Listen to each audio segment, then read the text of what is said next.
हे what's up guys, welcome back once again. दोस्तों, आज की कहानी जो एक्सप्लेन करने जा रहे हैं उसका नाम है द टॉप अप गेम। कहानी की शुरुआत में हम याहू को देखते हैं, जो अभी 19 साल का एक कॉलेज स्टूडेंट है, पर उसका मन पढ़ाई में कम और गेम में ज्यादा लगता है। हर समय वो बस पबजी या फ्री फायर ही खेलता रहता है। उसके घर में सिर्फ उसके पापा हैं, जिनकी एक फोटोकॉपी की दुकान है, और उसी के पैसों से वो घर का सारा खर्चा चलाते हैं। पर याहू वो उनका इस काम में जरा सा भी मदद नहीं करता, सिर्फ गेम के चक्कर में लगा रहता है। अब एक दिन तो जब उन्होंने कुछ फोटो शीट लेने के लिए उसे भेजा, तो वहां जाने के बजाय रास्ते भर वो गेम खेलता रहता है, जिस चक्कर में यहाँ उसके पापा का बहुत नुकसान हो जाता है, क्योंकि वो उस सामान को टाइम पर डिलीवर नहीं कर पाते, जिस चीज़ को लेकर वो फाइनली आज उसे सुना ही देते हैं कि कब तक ऐसे ही चलता रहेगा। तुम्हें भी खुद को समझना चाहिए, वरना अगर ऐसे ही एक दिन मैं मर गया तो उसके बाद तुम क्या करोगे। वो उसे बहुत कुछ बोल देते हैं, जिस चीज़ का याहू को थोड़ा सा बुरा लगता है। उसे शर्मिंदगी भी महसूस होती है और इसीलिए वो अपने रूम में जाकर सो जाता है। लेकिन कुछ देर बाद वो फिर से गेम खेलना शुरू कर देता है। क्या करे, वो भी आदत से मजबूर है। पर आज उसे कुछ बहुत ही अजीब सा मैसेज आता है कि वो इस गेम को खेल कर पैसे भी कमा सकता है। ये देखकर वो थोड़ा हैरान हो जाता है कि ऐसा कैसे हो सकता है। दरअसल ये उसके गेम में खेल रहे एक दोस्त का मैसेज था, जो उसे अपने एड्रेस पर बुला रहा था। जिसके बाद याहू उस गेम को खेलते खेलते सो जाता है। लेकिन अगले दिन वो उस जगह पर पहुंचता है जिसका नाम रैम्पेज है। वहाँ उसकी तरह और भी बहुत सारे गेमर्स थे, और कुछ ऐसे लोग भी थे जिन्हें वो बचपन से देखते हुए आ रहा है। वहाँ उसकी मुलाकात सिड से होती है, वही इंसान है जिसे उसने कल मैसेज किया था। वो उसे अपने एक दोस्त से मिलवाता है जिसका नाम है पिंच। अब दोनों का एक गेम होता है जिसमें याहू शुरुआत में तो बहुत अच्छा खेलता है, लेकिन फिर आखिर में वो कुछ ही देर में हारने लगता है, क्योंकि जो उनके सामने वाला आदमी था वो एक रैंक पुशर होता है। यानी कि वो जीतने के लिए नहीं बल्कि रैंक पुश करने के लिए खेल रहा था, जिसकी वजह से वो उसके ऊपर छुप कर हमला करता है। और इस हार से याहू बहुत मायूस हो जाता है और बाहर आ जाता है। लेकिन सिड उसे बाहर आकर रोकता है और कहता है कि मुझे पता है कि तुम पिंच से अच्छा खेलते हो, लेकिन अगर तुम्हें पैसे कमाने हैं तो तुम्हें रैंक पुश करना होगा। वो कहता है कि मैं कुछ समझा नहीं। तो सिड उसे समझाता है कि तुम्हें मैं कुछ अकाउंट दूंगा जिसकी तुम्हें रैंक पुश करनी होगी, और जितने अकाउंट की तुम जितनी हाई रैंक पुश करोगे तुम्हें उतने ही ज़्यादा पैसे मिलेंगे। अब यहाँ मैं उन लोगों को बता दूँ जिन्हें इसके बारे में कुछ आइडिया नहीं है। दरअसल पबजी या फ्री फायर में रैंक होती है हर एक प्लेयर की, जैसे कि गोल्ड, डायमंड या फिर सिल्वर। और कुछ लोग इन्हें पैसे देकर पुश करवाते हैं क्योंकि उन्हें अच्छा लगता है कि वो हाई रैंक पर है। अब यही काम अब याहू को करना होगा, लेकिन याहू कहता है कि ये तो लॉ के अगेंस्ट है, क्योंकि ऐसे कभी भी वो अकाउंट बंद हो सकता है। तो सिड का कहना था कि पैसे ऐसे ही कमाए जाते हैं। याहू कुछ जवाब नहीं देता और घर आ जाता है, जहाँ पर वो देखता है कि उसके डैड चुपचाप बैठे टीवी देख रहे हैं। वो उसे कुछ कहते तो नहीं है, तो वो अपने रूम में चला जाता है और पूरी रात यही सोचता रहता है क्या वो सच में इस काम को शुरू कर दे। अगर उसे अच्छे पैसे मिलेंगे तो सच में उसकी जिंदगी बदल सकती है और उसके पापा की भी। इसीलिए सुबह होने पर उसने अपना फैसला ले लिया था।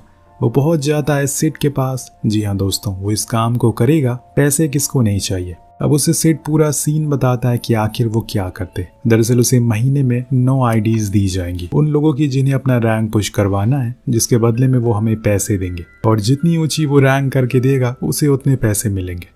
वो उसे एक डेमो भी करके दिखाता है जिसमें सिड को 2.5 लाख से ज़्यादा पैसे ट्रांसफ़र किए गए थे जस्ट अभी, क्योंकि उसने एक क्लाइंट की कॉन्करर रैंक तक पुश करा थी। फिर क्या था, याहू, सिड, पिंच और उसकी गर्लफ्रेंड चारों लग जाते हैं इस काम में, और एक ही महीने में ये सभी अच्छे पैसे कमाना शुरू कर देते हैं।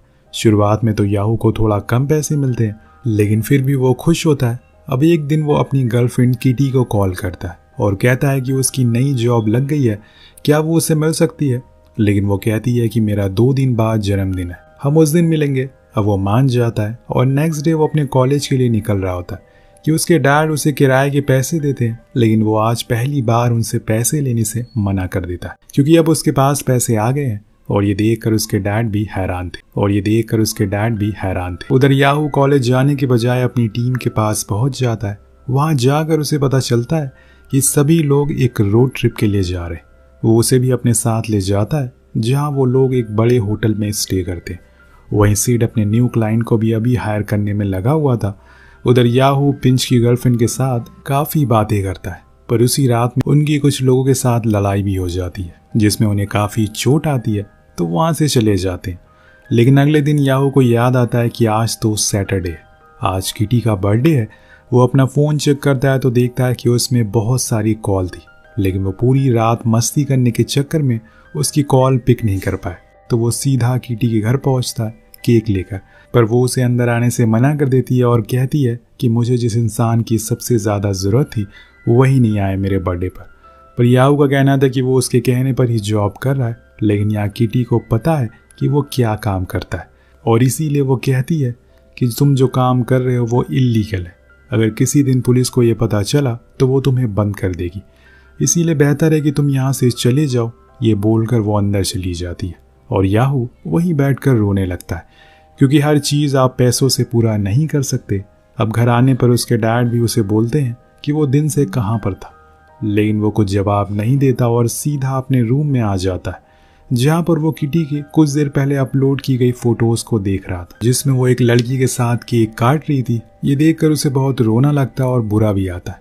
वो पूरी रात रो रो कर गुजार देता है। नेक्स्ट डे वो सिड के पास जाता है, जो उसकी ऐसी हालत देखकर समझ जाता है कि ज़रूर कुछ हुआ है, क्योंकि उसका काम में भी मन नहीं लग रहा था। इसीलिए वो उसे समझाता है कि आज के समय में हर चीज़ बिकती है, जिसको खरीदने के लिए तुम्हें पैसों की ज़रूरत पड़ेगी, इसीलिए पहले तुम पैसे कमाओ और फिर वो सब खरीद लो।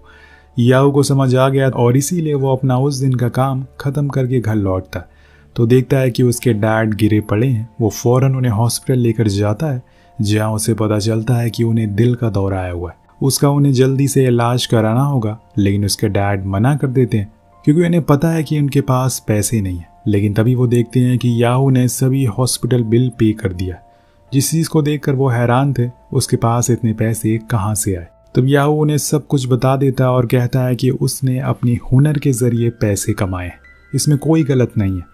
उसके डैड कहते हैं कि ठीक, तुम्हारे मन में जो है वो करो, लेकिन मुझसे किसी भी तरह की कोई उम्मीद मत रखना। कुछ दिन बाद उसके पास सिड का कॉल आता है, जो उसे यहाँ आने को कहता है। जब वो उनके पास पहुँचता है तो देखता है कि वहाँ पर काफ़ी सारे ब्रांड न्यू आईफोन रखे हुए हैं, जिन्हें देखकर वो सवाल करता है कि ये क्या है। तो सिड बताता है कि अब हमें इस चीज़ को एक लेवल और ऊपर लेकर जाना होगा, जिसके लिए हमें ज़्यादा लोग और ज़्यादा फ़ोन की ज़रूरत पड़ेगी, और इसीलिए जिसके पास भी जो भी भरोसेमंद आदमी है उसे वो लेकर आ जाए। अब याहू को अपना पड़ोसी जैंग याद आता है। वो भी उसी की तरह पूरा दिन गेम खेलता रहता है, इसीलिए वो उसे भी ज्वाइन कर लेता है। फिर क्या था, ये लोग पूरी जान लगा देते हैं और दिन ब दिन इनकी इनकम डबल से ट्रिपल होने लगती है। याहू कुछ ही दिन में इतने पैसे कमा लेता है जिससे कि वो एक ब्रांड न्यू सुपर कार खरीद सकता है। उधर सिड ने तो सारे रिकॉर्ड तोड़ दिए थे। उसको एक महीने में लगभग 40 लाख का प्रॉफिट हुआ था, जो देखकर वो हैरान था। लेकिन इनकी टीम में एक बंदा नशे की हालत में धुंध हो जाता है, जो हर समय कुछ न कुछ नशा करता ही रहता था, जिस वजह से उसका गेम भी खराब होने लगता है। उधर पिंच की गर्लफ्रेंड जूलिया याहू की तरफ अट्रैक्ट होना शुरू हो गई थी। वो उसे अपने ऑफिस भी ले जाती है, जहाँ पर वो लोगों के कॉमेंट्स पढ़ती है जो कि उसकी तारीफ कर रहे थे। जिसके बाद वो दोनों साथ में काफ़ी समय बिताते हैं और फिर जूलिया घर आ जाती है। उधर सिड पिंच को समझाता है कि तुम्हें काम पर ध्यान देना होगा, क्योंकि वो एक प्रो प्लेयर था। लेकिन वो कहता है कि अब उसे ये काम नहीं करना, तो सिड उसे ज़्यादा पैसे ऑफर करता है और उससे वो मान जाता है। जिसके बाद ये लोग काफ़ी चिल हो जाते हैं। सभी अपने अपने पैसों से मौज काट रहे थे और एक लग्जीरियस लाइफ जी रहे थे। जो मन में हो रहा था वो खरीद रहे थे। लेकिन दोस्तों, हमेशा अच्छा समय नहीं चलता और एक दिन इनके साथ एक गड़बड़ हो जाती है। एक दिन एक क्लाइंट की इनके पास कॉल आती है, जो उन्हें बताता है कि उनकी वजह से उसकी आईडी ब्लॉक हो गई।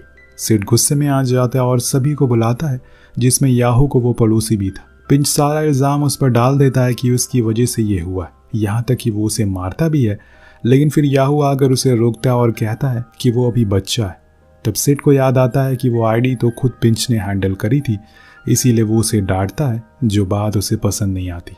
वो उस काम को छोड़कर चला जाता है। लेकिन वो क्लाइंट सेम उसी आईडी की डिमांड कर रहा था, वो भी उसी रैंक के साथ, जो इतनी जल्दी बनाना आसान नहीं है। इसीलिए सिड याहू की आईडी उसे दे देता है, जो चीज़ उसे अच्छी नहीं लगती, क्योंकि उसने इस पर कई सालों से काम किया है और आज वो किसी और की हो गई। लेकिन वो कुछ बोल भी नहीं सकता। वहीं सिड ने उसके पड़ोसी को भी काम से निकाल दिया है, क्योंकि अभी वो बच्चा है। कुछ समय के बाद जब याहू फिर से दूसरी आईडी बनाता है, लेकिन अब वो एक बिगिनर की थी, सब कुछ उसमें नया था। अब उसको ऐसे उदास देखकर जूलिया उसके पास आती है, उसे एक जगह लेकर जाती है, जहाँ पर कई सारे पबजी टीम के मेंबर लाइव मैच खेल रहे थे। जिसको जीतने पर उन्हें अच्छे पैसे मिलेंगे और ये काम एकदम लीगल था। याहू उन टीम को देखकर कुछ सोचने लगता है और कुछ देर तक कुछ नहीं बोलता, जिसके बाद वो दोनों घर आ जाते हैं जहाँ पर याहू पहली बार जूलिया के साथ इंटीमेट होता है। लेकिन अब उसे अपनी जिंदगी में बड़ा करना है, बहुत हो गया ये छोटे काम। इसीलिए वो इनिंग शार्क नाम की टीम के पास पहुंचता है बिना किसी को बताए। वहाँ उसने ज्वाइनिंग का फॉर्म भी भर दिया था। वहीं दूसरी ओर सिड के पास लगातार काम आया जा रहा था, लेकिन अब उसके पास लोग कम हैं, इसीलिए वर्क काफ़ी स्लो हो गया और उसे पैसे भी चाहिए। इसी दौरान वो पिंच की आईडी खोलता है और देखता है कि वो रैंक पुश करने वाला काम अब खुद की टीम बनाकर कर रहा है। मतलब वो उसे धोखा दे रहा है, जिस चीज़ को देखकर उसका खून खौल जाता है। वो सीधा पहुंचता है उसके अड्डे पर, जहां पर वो उसका कॉलर पकड़ते हुए कहता है कि तुम मुझसे ही काम सीख कर आज मेरे ही क्लाइंट को अपनी ओर कर रहे हो, ये चीज़ बंद कर दो वरना बहुत बुरा होगा। अब सीन शिफ्ट होता और हम याओ को देखते हैं जो हॉस्पिटल में था क्योंकि उसके डैड की तबीयत फिर से बिगड़ गई है। वो अब क्या करे उसे कुछ समझ नहीं आ रहा है। डॉक्टर बताते हैं कि उसके पास 2 हफ्ते का समय है, तब तक अगर ऑपरेशन नहीं हुआ तो उनकी जान भी जा सकती है। और अब याहू के पास जो पैसे थे वो भी खर्च हो चुके हैं। याहू उनसे पूछता है कि इसमें कितने पैसे लगेंगे, तो वो बताते हैं कि लगभग 13 लाख। ये सुनकर वो हैरान हो जाता है कि इतने पैसे वो कहाँ से लेकर आएगा। वेल अब नेक्स्ट डे उसके पास वो इनिंग शार्क वालों का कॉल आता है जो उसे बताते हैं कि उसे ट्रेनिंग के लिए सेलेक्ट किया गया, जिसके लिए उसे यहाँ आना होगा। अब याहू चला जाता है, लेकिन वहाँ जाकर वो फ़ोन में देखता है तो पता चलता है कि पिंच का एक्सीडेंट हो गया। उसकी हालत क्रिटिकल है और ये एक्सीडेंट किसी और ने नहीं बल्कि याहू के पड़ोसी उस बच्चे ने करवाए। जी हाँ दोस्तों, वो भले ही छोटा है लेकिन उसके कॉन्टैक्ट बहुत बड़े बड़े लोगों से। याहू फौरन उसके पास जाता है और उसे मारते हुए कहता है कि अगर इस बारे में किसी को कुछ पता चला तो पता है ना वो तुम्हारे साथ क्या करेंगे, तुम्हारी दादी के ऊपर क्या गुजरेगी। दरअसल ये उसने किस लिए किया, क्योंकि पंच ने उसे उस दिन बहुत मारा था और सबके सामने बेइज्जती भी की थी, इसीलिए उसने बदला लिया। जब जूलिया को भी पता चलता है कि पिंच के बारे में तो वो सीधा सिड के पास जाती है क्योंकि उसे लगता है कि उसने ये करवाया है, क्योंकि उसकी कुछ दिन पहले उससे लड़ाई हुई थी। इसीलिए वो उस काम को छोड़कर चली जाती है। मतलब एक एक करके लोग वहां से छोड़कर जाते जा रहे हैं और सिड पूरी तरह से अकेला हो चुका है। कहानी आगे बढ़ती है और हम देखते हैं कि एक दिन सिड के पास एक बंदा आता है जो उसे बताता है कि उसके लिए 20 आईडी का कॉन्ट्रैक्ट है, जिसके रैंक पुश करने के लिए उसे 35 लाख मिलेंगे। लेकिन सिड के पास तो लोग ही नहीं है, वो तो अकेला है, पर वो फिर भी उस कॉन्ट्रैक्ट को ले लेता है। अब उसी रात उसके पास याहू आता है और कहता है कि उसे कुछ पैसे चाहिए अपने डैड के लिए। तब वो उसे उस कॉन्ट्रैक्ट के बारे में बताता है और कहता है कि हम दोनों इसे पूरा कर देते हैं 3 दिन में, जिसके बाद दोनों आधा आधा बांट लेंगे। अब याहू मान जाता है और काम पर लग जाता है। लेकिन दोस्तों ये चीज़ इतनी आसान नहीं थी, क्योंकि हर आईडी को कुछ घंटों में कॉन्करर पर लाना नामुमकिन है। लेकिन याहू अपनी पूरी जान लगा देता है। उधर सिड देखता है कि उसका ग्राफ अब तेजी से नीचे जाता जा रहा है, सारे क्लाइंट अब खत्म होते जा रहे हैं। इसे गुस्से में वो अपनी टीम मेंबर जूलिया के एक प्राइवेट वीडियो को लीक कर देता है, क्योंकि वो उसे ऐसे छोड़कर चली गई थी। जब इस चीज़ की खबर बाहर लोगों को पता लगती है तो सभी उसका मजाक बनाते हैं, जिससे जूलिया ट्रॉमे में चली जाती है और खुद को कई दिनों तक रूम में बंद कर लेती है। इधर इन दोनों ने जैसे तैसे करके उस टास्क को पूरा कर लिया था, जिसके बाद याहू उसके पास जाता है अपने पैसे लेने के लिए। लेकिन वो उसे कहता है कि तुम्हें कुछ और आईडी पुश करनी होगी, उसके बाद ही पूरे पैसे मिलेंगे। जिस चीज़ को सुनकर वो बहुत गुस्से में आ जाता है। मतलब उसने काम करवा लिया लेकिन पैसे नहीं दे रहा है और अभी उसे पैसों की सख्त ज़रूरत है। इसीलिए वो जूलिया से मिलने जाता है, जिसे अपना पूरा लुक ही चेंज कर लिया था। उसकी वजह से वो उसे बताती है कि ये सब सिड का करा हुआ है, उसने मेरी एक वीडियो लीक कर दी, जिसके बाद मुझे ये कदम उठाना पड़ा। फिर अब जब उसे याहू के डैड के बारे में पता चलता है तो वो उसे अपने कमाए हुए पैसे दे देती है, क्योंकि अब इन चीज़ों से दूर होना चाहती है। उन्हीं पैसों को लेकर वो हॉस्पिटल चला जाता है और अपने डैड को बताता है उसने बिल पे कर दिया है। कहानी आगे बढ़ती है और 2 दिन बाद जब हम सिड को एक बार में देखते हैं तो वहाँ पर टीवी न्यूज़ आ रही होती है कि जो गेम डेवलपर थे उन्हें पता चल चुका है कि कुछ लोग इसका मिसयूज़ कर रहे हैं। तभी सिड के पास कॉल आती है, एक क्लाइंट की आईडी ब्लॉक हो गई है और इसी समय टीवी पर सिड की फोटो भी शो होने लगती है। ये काम किसी और ने नहीं बल्कि जूलिया ने किया था। उसने ही पुलिस को सब कुछ बताया था, लेकिन अपनी आइडेंटिटी छुपाकर। अब सिड वहाँ से भागना शुरू करता है, लेकिन कुछ लोग उसे पकड़ लेते हैं क्योंकि उन्होंने लाखों रुपए इस गेम में सिड ने लगाए थे और जो कि अब सारे पैसे डूब चुके हैं। इन चीज़ों का वो मास्टरमाइंड होता है, इसीलिए सारा कसूर उस पर जाता है। अब सभी उसे बहुत मारते हैं और फिर पुलिस भी उसे पकड़ कर ले जाती है। वहीं जूलिया अब दूसरे शहर शिफ्ट हो चुकी है। इधर जब याहू को पता चलता है कि ये काम बंद हो चुका है तो वो फाइनली अपने डैड की शॉप पर हाथ बटाना शुरू कर देता है। लेकिन उसके दिल में अभी भी कहीं ना कहीं वो सपना है कि एक दिन उसे पबजी का एक बहुत बड़ा प्लेयर बनना है। पर यहाँ एक और बंदे के कंधों की जिम्मेदारियों ने उसके सपनों को ख़त्म कर दिया। वो फिर वहीं लौट आया जहाँ से वो सालों पहले उसने शुरुआत की थी। वही पिंच भी अब ठीक हो गया है, लेकिन अब सब कुछ ख़त्म हो गया है। उसकी गर्लफ्रेंड चली गई है, पैसे चले गए, दोस्त भी चले गए। हालांकि कई साल बाद उसे एक दिन सिट दिखाई तो देता है, लेकिन वो बिना बात करे वहाँ से चला जाता है। और इसी तरह एक गलत काम ने सारे दोस्तों की ज़िंदगी बर्बाद कर दी। इसी के साथ ये कहानी यहीं ख़त्म हो जाती है। तो दोस्तों, आपका फेवरेट गेम कौन सा है नीचे कमेंट करके ज़रूर बताएगा। मिलते हैं अगले वीडियो में। Thank you so much watching. Peace out.